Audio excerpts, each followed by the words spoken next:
Well, welcome to room 5. This is the last session of the day. This will be an extended session, so we'll have 4 presenters here. So this room is all about intersections in education, theory, ethics, trends, and cultural ideas. So first up we have Ted. He's going to give us a talk about learning from the theory crisis. I've heard a lot about this talk, so I'm very keen to hear all about it. On to you, Ted. Can you put that down? Does that work? Is there a way to? Oh, thank you. Thanks, Jonathan. All right. This is a topic that's a little bit adjacent to education. It's kind of on the border of education, philosophy, and also psychology. So, yeah, we'll just get started. I've just moved to the School of Historical and Philosophical Inquiry, so I'm no longer one of you, unfortunately. I'll just hide that. All right. Cool. All right, so the broad aim of my PhD thesis here has been to evaluate theories of irrationality. There's 2 of them, really. Adaptive self-deception theory and motivated cognition theory. They don't particularly matter for this topic, it's just that there's 2 theories that I'm trying to evaluate here. So it's an interdisciplinary project, as I said, and reading about the theory evaluation literature has really made me aware of something called the theory crisis, which sounds very spooky. But there's a focus on psychology with respect to this, but the findings do generalize to social sciences and really any quantitative discipline, and that's the meeting places link for this talk.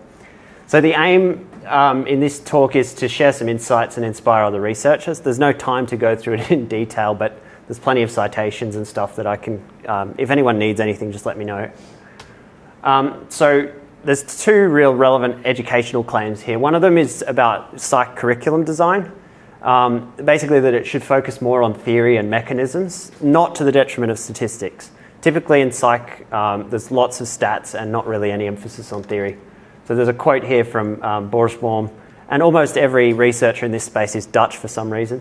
Work on the nature of theory construction is rarely featured in our curricula. And then the other claim is that the replication, the validation, and the theory crises, we'll get to those, they're affecting nearly all quantitative educational research and other disciplines as well. So the replication crisis, some of you may have heard of already. This is the idea that back in 2015 this paper came out, but it was happening even earlier. People became aware that a lot of psychological research from back in the day was not replicating. When people tried to do the exact same thing, they were getting different results. So you may have all seen this before.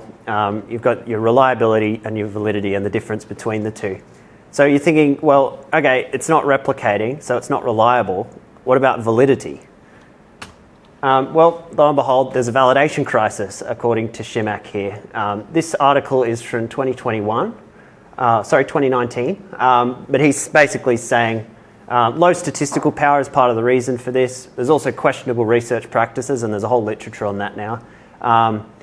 So there's a few new initiatives, open science, so pre-registration of your hypotheses, data sharing, power analyses, registered reports, stuff like that is all going to help. But this guy says, well, actually, we need to also look at theory and validation. And this is not a new claim. You can see on the right here, back in 2004, more Dutch people showing that, well, right at the end, basically, no amount of empirical data can fill a theoretical gap. As is often the case in psychology, we have beautiful models, but too little theory to go with them. So then this all leads into the theory crisis. So Oberauer and Lewandowski here in 2019, this is kind of the major paper on this topic. They're saying, in addition to poor methods, the replication crisis is also due to the prevalence of theories that have only a weak logical relation to the hypotheses through which they're evaluated empirically. We suggest that the replication crisis is best resolved by focusing attention on the role of theorizing, and we don't think that current recommendations focusing entirely on data generation and analysis are sufficient to overcome the crisis. And Ronan and Brigman here, more Dutch people, the theoretical foundations of psychology are shaky. A pretty big claim, but there's a whole bunch of citations there to follow up on. The claim is that psychological theories are in general of poor quality. The focus in psychology should shift more toward developing better theories instead of instead of just improving statistical techniques and practices and performing more replication studies. In other words, we're facing a theory crisis, far more fundamental than the replication crisis.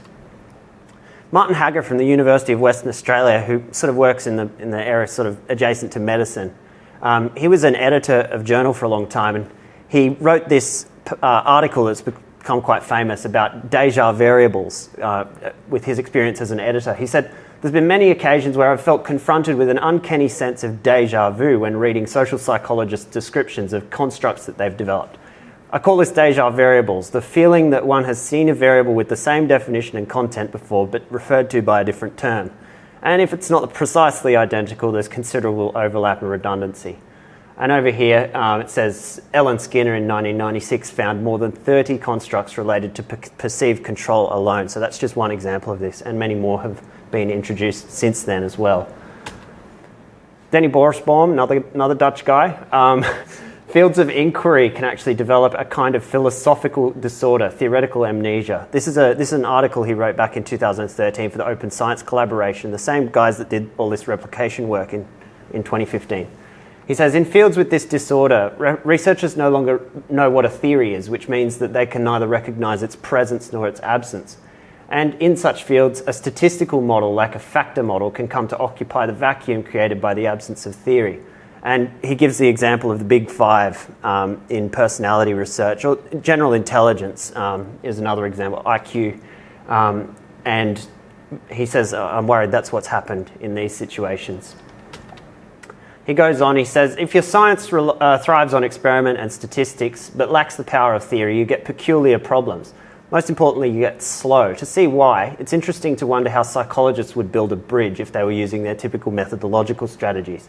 Probably they'd build 1,000 bridges, record whether they stand or fall, and then fit a regression equation to figure out which properties are predictive of the outcome. Predictors would be chosen on the basis of statistical significance, which would then introduce a multiple testing problem. In response, some of the regressors might be clustered through factor analysis to handle the overload of predictive variables. Such analyses would probably indicate lots of structure in the data, and psychologists would likely find that the bridge's weight, size, and elasticity loads on a single latent strength factor, producing the theory that bridges higher on the strength factor are less likely to fall down.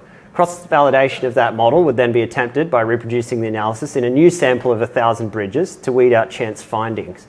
It's likely that after many years of empirical research and under a great number of context-dependent conditions that would be poorly understood, they'd be able to predict a modest but significant proportion of the variance in the outcome variable. It would take 1,000 years to establish empirically what Newton grasped in a split second when he wrote F equals ma. Now that's pretty searing, but he's Dutch. He doesn't mince his word. So the basic idea behind the theory crisis is that theories are weak and or absent in a lot of areas of social science and psychology. So what can we do about this? There's three things, and we'll get to those. The first thing is theory construction methodology, or TCM for short. This is, as it says, a practical framework for building theories in psychology. It's not just used for building, it can also be used for evaluation. So they say here we need a methodology that organises the practice of theory formation so that it can be developed, practiced and taught in psychology. So this graph, this diagram here is all you need to know about this topic pretty much. You've got theory at the top, phenomena in the middle and data at the bottom. Now phenomena, that's just any kind of abstraction from data, so any statistical relationship. In physics, they're called laws. In different disciplines, it's called different things, but in psychology, we're calling it phenomena. And to get from data to phenomena, you just generalize. You do a X and Y sort of thing. To get from phenomena to theory, though, it's a bit more tricky. You need to do something called abduction, which is also known as inference to the best explanation. So you play off rival theories against each other. There's a whole literature on abduction, which is worth checking out, but here on the right, we see 6 different principles that can be used in that process. And in fact, you can even do this with a computer now. So this work comes from Paul Thagard, a philosopher of science. Funnily enough, he was actually married to the author of one of the theories I'm evaluating. No prizes for guessing which theory is more rigorous. So to go the other way, yeah, you've got deduction and prediction. And statistics is what governs and is used to analyse the relationship between data and phenomena. Theory, appraisal, or evaluation is used to look at phenomena and theory. So here's some examples. So you've got the 5 steps over here. Identify the phenomena, develop a proto theory, formalize the theory and the phenomena, check explanatory adequacy, and then evaluate the theory. And some examples over here. I won't go through those because we don't have time, but you can read the paper if you're interested. They say at the end, theoretical work is perceived as a risky career path in psychology, and PhD students are sometimes discouraged from engaging in theory construction. We don't think that's correct though, and they've used it themselves for areas in psychopathology, attitudes research, personality research. They say, contrary to popular belief, theory construction can be a viable career path that can have a significant impact in empirical psychology, and we hope ambitious young scholars will consider this career option. You could think of it as a form of quality control. Research methodology in psychology is dominated by adherence to an orthodox hypothetico-deductive account of the scientific method. For anyone who knows philosophy of science, that's Karl Popper. This top-down sequence of inquiry contrasts with the bottom-up nature of the theory construction methodology, in which inquiry moves from phenomena to explanation. And they say, well, we actually need both. They're both important, but we only really teach one at the moment. Now, back to Aronen and Bringman, they say this is the second way to move forward, is actually to give up on theory and to just do phenomena research really, really well. They say, basically, by discovering new phenomena and gathering more robust evidence for those already discovered, the space of possible theories will be constrained. So first, it helps with theory construction. But second, it's actually useful for society just to know about phenomena. They give the example of cognitive biases. Those are an extremely useful concept that we can use for a lot of stuff. And we don't need to know what causes them or what explains them in order for those to be useful. And they say at the end, finally, it's hard to overemphasize the importance of having clearly and transparently defined concepts as the basis of theories. They say that doesn't mean you have to put them into mathematics, unlike what the theory construction methodology actually calls for, mathematically formalizing everything. But they give the example, for example, of Darwin's theory, which was never mathematically formalized to start with. It is now, but it never was at the time. What matters most is that it's clear and it's unambiguous and that you don't have this deja variables stuff going on. Or the other thing is what's called the toothbrush problem, which is where people treat theories like toothbrushes and only want to use their own. There's a paper on that as well. So they say at the end, conceptual clarification and construct validation should be seen as important and valuable parts of research by themselves, and validation should be taken to be an iterative and ongoing process instead of just a hurdle that needs to be crossed.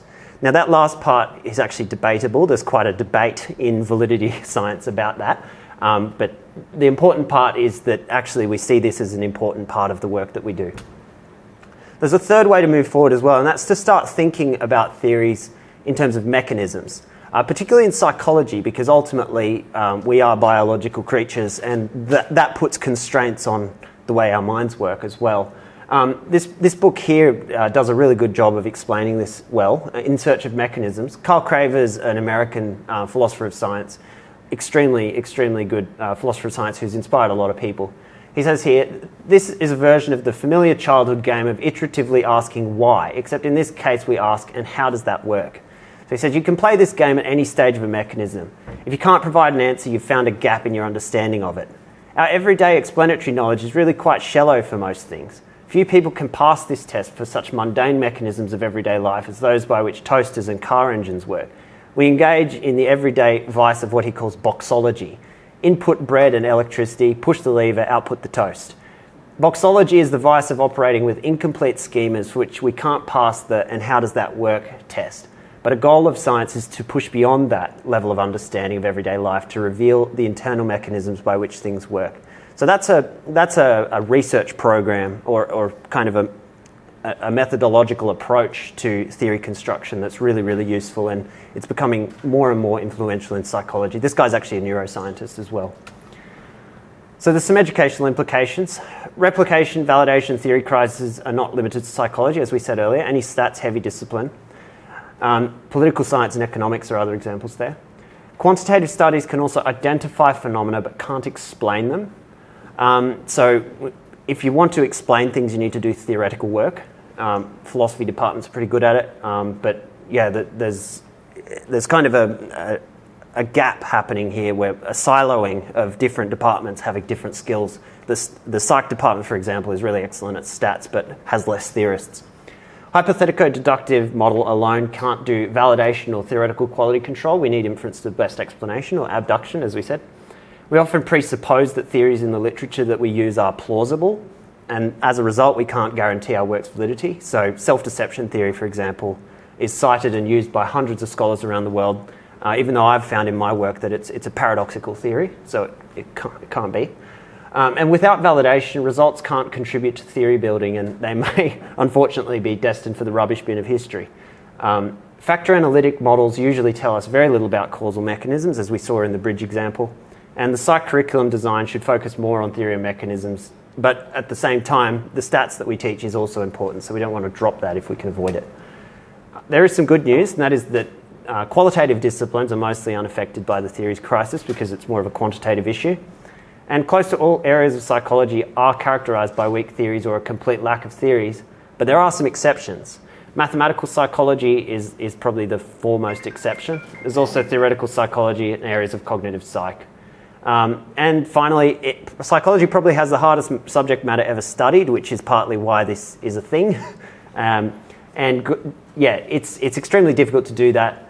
Often not enough robust phenomena to constrain theories, not enough attention paid to defining and validating constructs, and establishing causes is very hard. So it's no surprise that this has happened. Thanks for listening. There's some references, but I can get some more to you if you need them. Do we have time for any questions? Thank you, Ted. That was fantastic. I did an undergrad in psych, so a lot of that was very relatable. We didn't cover much theory in undergrad, mainly statistics, so it's really good that you brought this to our attention. I've also learned that I probably shouldn't build a bridge. Civil engineering. And I like your talk about your focus on mechanisms and phenomena as moving forward. But I'll open it up. We do have 5 minutes for questions, so please. Anyone got any questions? Do you also want to He does. Yeah. Ted, how would you define theory? That's a very good question. Welcome to the philosophy of science.